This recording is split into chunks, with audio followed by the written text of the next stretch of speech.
Hello and welcome to the latest episode of the Good Dram Show with me, Chris Goodrum. Right, this afternoon, time to venture into controversial waters, one thinks. Yes, as you can see, I just have the one whiskey to taste with you this afternoon. The reason for that is a few episodes ago, I forget which number now, I probably should have had a look.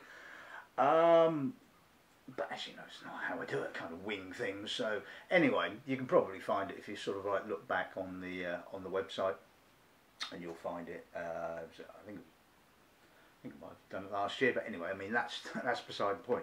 Now, it seems to me that my review of the Yamazaki 12-year-old indeed stirred up some controversy.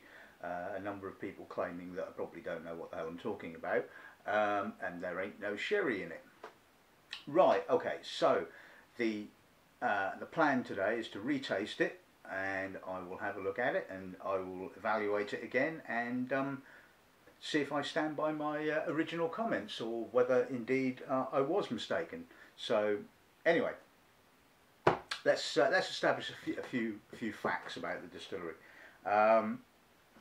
We know that the distillery uses 3 different types of oak barrels. We know it uses American oak, both first fill and refilled American oak. We know it uses sherry casks. I would again guess first fill and refill. Certainly if you look at the Yamazaki 25-year-old, that's pretty much all sherry. You know, there might be some American oak in there, but it's predominantly the flavours and the aromas are definitely derived from sherry casks. And thirdly, they use Mizuna oak, which is obviously, or you may or may not know, is native to Japan, and it has a certain characteristic, a very sappy kind of character to it. And I've tasted 1 or 2 Japanese whiskies that have used a fair degree of Mizuna oak, and it is something you kind of notice and pick up on. So. Now, as far as I'm led to believe, the 4 expressions, I mean, they do, certainly in the UK anyway, sort of 10, 12, 18 and 25. I think I'm led to believe that, from what I've read, that they use all 3 different cask types vatted in for each of these bottlings. There seems to be a huge amount of discrepancy in information with regards to what casks they use for what particular bottling, and I think a lot of websites tend to kind of copy off each other, because you see there's pretty much the same text used on a number of them, and I've had a look at a number of them. So the only real way to solve this once and for all is to actually taste it. So without further ado, let's taste it.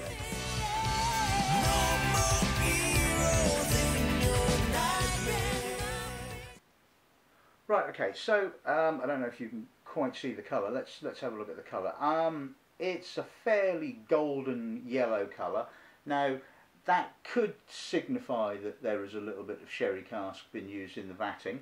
I mean, you know, we do know that aging in American oak, certainly in first fill American oak, will generate a fair amount of colour. You certainly get that in a lot of bourbon whiskies from the States. They are certainly a dark colour, so we know that that's a possibility. We also know that obviously sherry can add a little bit of darkness to the colour as well, so there again it's a possibility that there is some sherry cask in this particular whisky. So let's have a look, and let's see what the nose gives us and see if we can pick out these wood characters. Well, first off the bat, I'm getting a lot of first fill American oak. It's big, sawdusty, vanilla-y, really, really chunky. There's a little bit of sort of edgy, grainy tannins. Now, yes, you could argue that that can come from American oak, but I often tend to find that more in European oak, certainly in sherry casks. Well, not necessarily sherry casks, but European oak. Certainly, if you've tasted, for example, say any of the couple of the Compass Box whiskies that tend to use European oak staves, and that tends to give you that sort of spicy, grainy kind of tannins, because as we know, European oak is a lot excuse me, is a lot tighter. It doesn't let out quite so much of the big creamy vanillins that you get from American oak, and you get maybe a sort of a tighter kind of oak character. So, and it's got a lovely richness, it's got a big rich character, which again, yes, it could be derived from aging in American oak, but it has a sweetness, it has a richness right at the back of the well, I'm almost about to say palate, but certainly in the aromas. If you take a good big sniff, it's certainly got a little bit of what I would say is richness coming from the sherry cask. I mean, I don't think there is a huge amount in it. It is predominantly first and second fill American oak. I think there is a little bit of Mizuna oak in there. There's that little bit of lightly sort of green, sappy kind of character, which would, to me, indicate a little bit of Mizuna oak.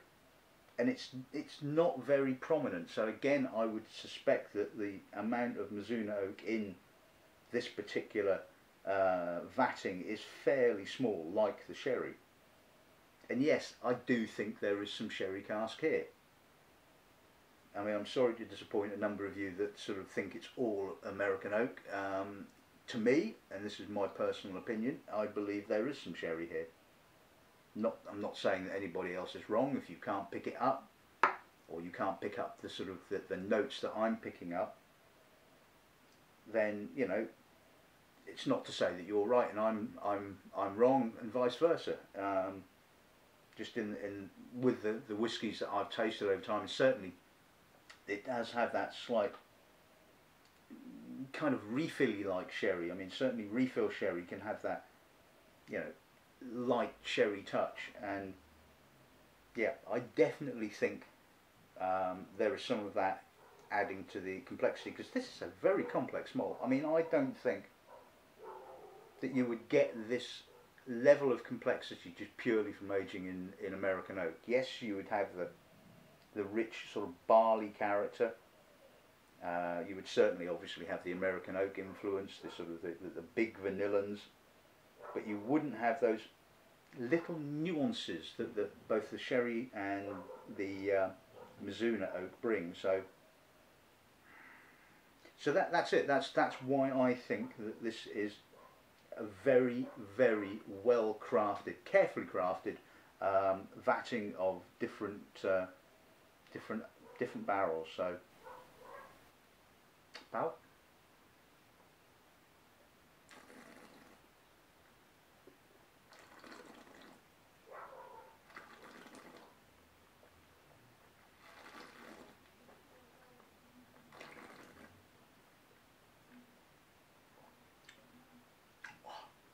That's lovely. Again, it's big, it's rich. Not quite so creamy maybe, but certainly there's a lot of American oak vanillins. Quite a bit of tannin, certainly on the finish. A little bit, again, a little bit of richness, which I think sherry cask derived. And certainly on the finish I'm getting that slightly sappy, almost kind of green oak kind of character, which again would seem to indicate that there is a bit of Mizuna oak being used in this particular blend. But the richness of the fruit is what I think goes beyond just purely American oak aging. Yes, Yamazaki is a broad, dense, fruity malt.